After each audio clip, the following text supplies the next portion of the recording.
What's up guys, DevildogGamer here, and we finally have some more news about 6 Days in Fallujah. I know you guys have been very excited for this game. I get asked almost daily about it, and ever since I posted a video about it, I've been kind of focusing, on the return of this once dead and lost game that we thought we were never going to get.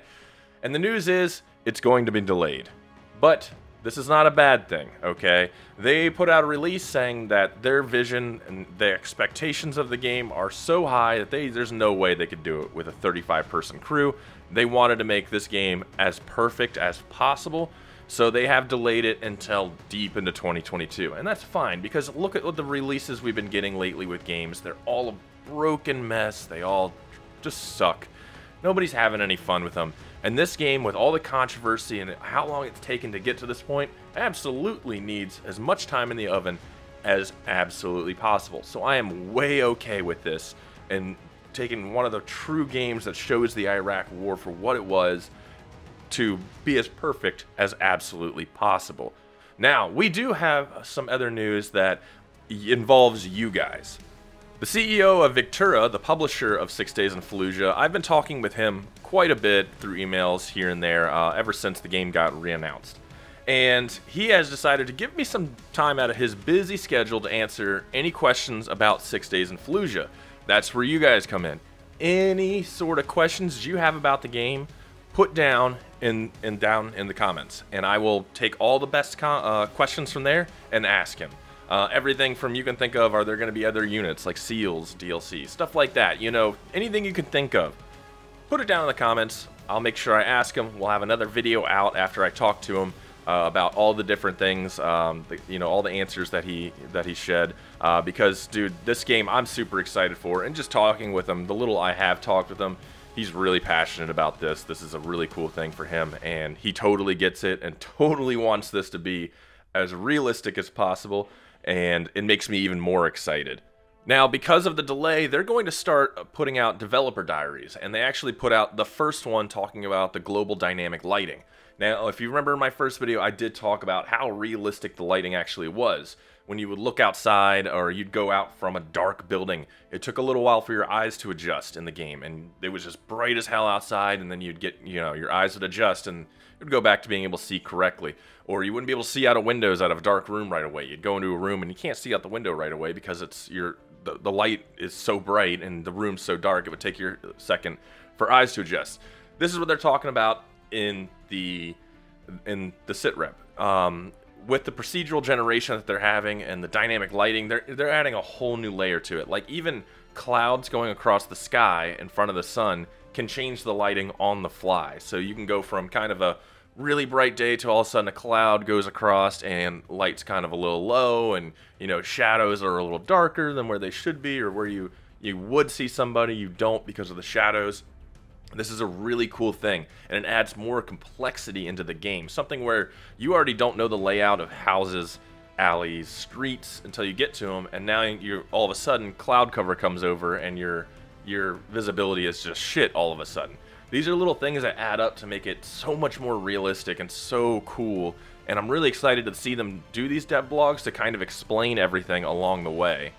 With the lighting also, they did show off illumination rounds for mortars and artillery for nighttime operations, so you will be able to go through the city at nighttime. It wasn't a daytime only fight, and this just adds to the level of awesomeness. There were a lot of units and a lot of guys out on these streets that had no night vision.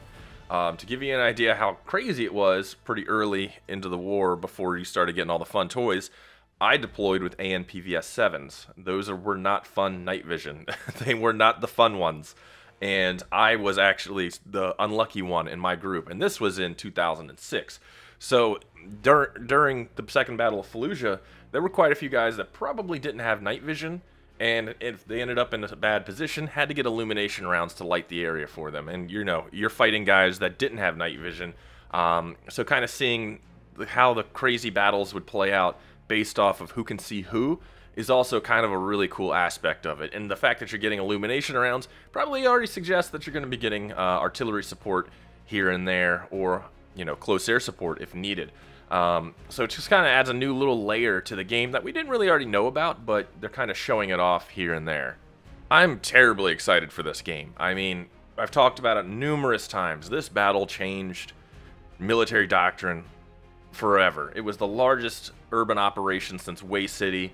A lot of lessons were learned that were passed on immediately because a lot of people found out the hard way what, you know, mass room clearing on a block by block by block level was like, truly like. I mean, they were setting up bunkers inside of buildings. They were setting up booby traps everywhere, the most non-sophisticated crap ever, and every door you're walking into is a literal death trap. And I mean, a lot of people think that it was just dudes stacking up like SWAT teams, you know, or FBI, HRT, blowing doors off of hinges, throwing in flashbangs. It totally wasn't like that, man. Sometimes guys had to clear rooms alone. It was just so many things you had to do, so many buildings. An entire city needed to be cleared room by room by just not a lot of people. And this whole battle was absolutely insanity. And to get to see it in a really true aspect that they're trying to do is going to be amazing. I think it's going to surprise a lot of people, and a lot of people are going to be surprised at the lack of Gucci gear that the Marines and the soldiers that were there actually had. I mean, this is a time that optics were just now getting onto weapons. A lot of guys had just iron sights. SEALs still had iron sights at this point. I mean, you know, I remember Ramadi seeing an M60, an old M60. This was well before things were standardized and everyone was just taking what they could get. So seeing this in a game and showing people exactly really what it was is going to be absolutely amazing.